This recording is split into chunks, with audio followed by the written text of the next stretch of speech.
Bharatiya Janata party तो हमेशा पिछड़ों, दलितों, शोषितों को हाशिए पे रखा है, आदिवासियों को हाशिए पे रखा है।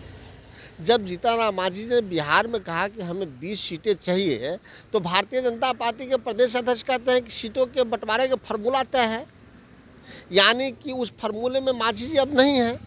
अगर उस फार्मूले में हैं तो भारतीय जनता पार्टी के प्रदेश अध्यक्ष जसपाल जी को ये बताना चाहिए कि मांझी जी के कोटे में कितने सीटें हैं। कि चिराग पासवान जी को दिल्ली और झारखंड में स्थान मिला तो मांझी चाचा को क्यों नहीं मिला? वही तो क्या मांझी चाचा की औकात नहीं है? क्या उनकी हैसियत दिखाई जा रही है? चाहे क्या मांझी जी के समाज को हैसियत दिखाई जा रही है या दलितों की हैसियत दिखाई जा रही है?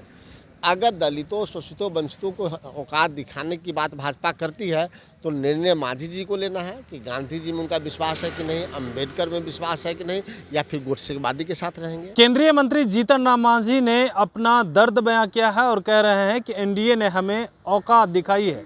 दिल्ली विधानसभा का चुनाव हो या झारखंड विधानसभा का चुनाव, लगातार हमें औकात दिखाया जा रहा। बिहार में विधानसभा का चुनाव होगा तो हम अपनी ताकत दिखाएंगे। इस पर बातचीत करने के लिए हमारे साथ कांग्रेस के प्रवक्ता हैं राजेश राठौर जी। जीतन राम मांझी के बयान को कैसे देख रहे हैं आप? देखिए, जीतन राम मांझी जी को झारखंड में दरकिनार किया गया, उत्तर प्रदेश में दरकिनार किया, और बिहार में जीतन राम मांझी कहते हैं कि हमको औकात दिखा रहे हैं। तो भारतीय जनता पार्टी तो हमेशा पिछड़ों, दलितों, शोषितों को हाशिए पे रखा है, आदिवासियों को हाशिए पे रखा है। जब जीतन राम मांझी ने बिहार में कहा कि हमें 20 सीटें चाहिए, तो भारतीय जनता पार्टी के प्रदेश अध्यक्ष कहते हैं कि सीटों के बंटवारे का फार्मूला तय है, यानी कि उस फार्मूले में मांझी जी अब नहीं हैं। अगर उस फार्मूले में हैं तो भारतीय जनता पार्टी के प्रदेश अध्यक्ष जसपाल जी को ये बताना चाहिए कि मांझी जी के कोटे में कितने सीटें हैं, उपेंद्र कुशवाहा जी के कोटे में कितने सीटें हैं, चिराग पासवान के कोटे में कितने सीटें हैं, या फिर नहीं है।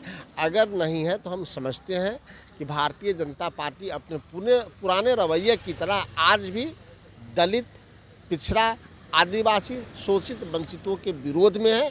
लेकिन जीतन राम मांझी जी को अब निर्णय करना है कि उनकी नैया मझधार में भाजपा फंसा रही है तो क्या करेंगे, अपनी पार्टी के अस्तित्व को बचाए रखने के लिए उनका नया कदम क्या होगा। परंतु उनके अत्याचार जो हो रहा है इसकी निंदा बिहार भर में हो रही है। आप कह रहे हैं कि उनके अत्याचार हो रहा है, लेकिन चिराग पासवान को झारखंड में भी तवज्जो दी गई है, दिल्ली में भी एक सीट मिला है, तो क्या लग रहा है सिर्फ जीतन राम मांझी को साइड किया जा रहा है क्या?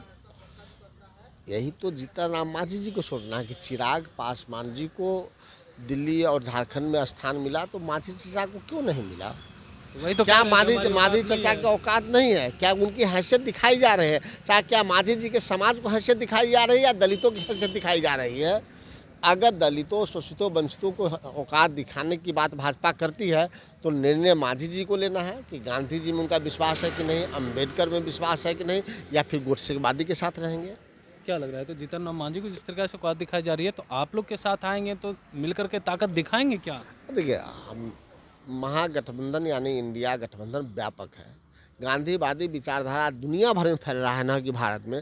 अगर जिनको अंबेडकरवादी में, गांधीवादी में विश्वास है, हमारे गठबंधन में आए तो क्या दिक्कत है। लेकिन जब भी आए तो उनका स्वागत हुआ है। लेकिन अंतिम निर्णय मेरा नहीं होता है, यह निर्णय हमारे इंडिया गठबंधन के शीर्ष नेतृत्व का होता है, तो उनको शीर्ष नेतृत्व से बात करनी होगी।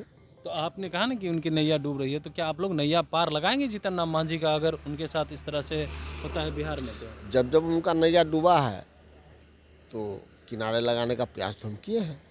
एक सवाल ये भी है कि पशुपति पारस कल राजस्व लालू प्रसाद यादव से मुलाकात किए हैं, क्या लग रहा है महागठबंधन का हिस्सा होंगे? आप लोग स्वागत करने के लिए तैयार हैं? तो पारस जी को तय करना है कि किसके हिस्से हैं। पारस जी को भाजपा तो निकाल के फेंक दिया है, भाजपा तो उनको बर्बाद कर दिया है।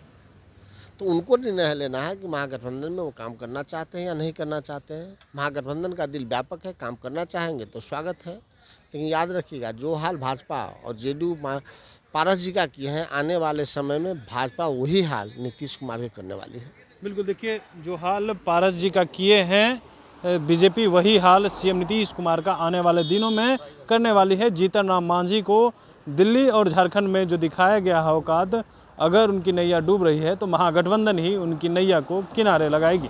कमलेश कुमार, लाइव बिहार, पटना। बिहार बोर्ड 10वीं 12वीं परीक्षा की डेट शीट आ गई है। क्या आपकी तैयारी अभी अधूरी है? घबराने की कोई जरूरत नहीं। आ गया है read and pass, quick reviser crash course book, जो दे आपको परीक्षा के लिए VVI प्रश्नों की अल्प समय में बेहतर तैयारी। प्रकाशक भारतीय भवन, खजांची रोड, पटना।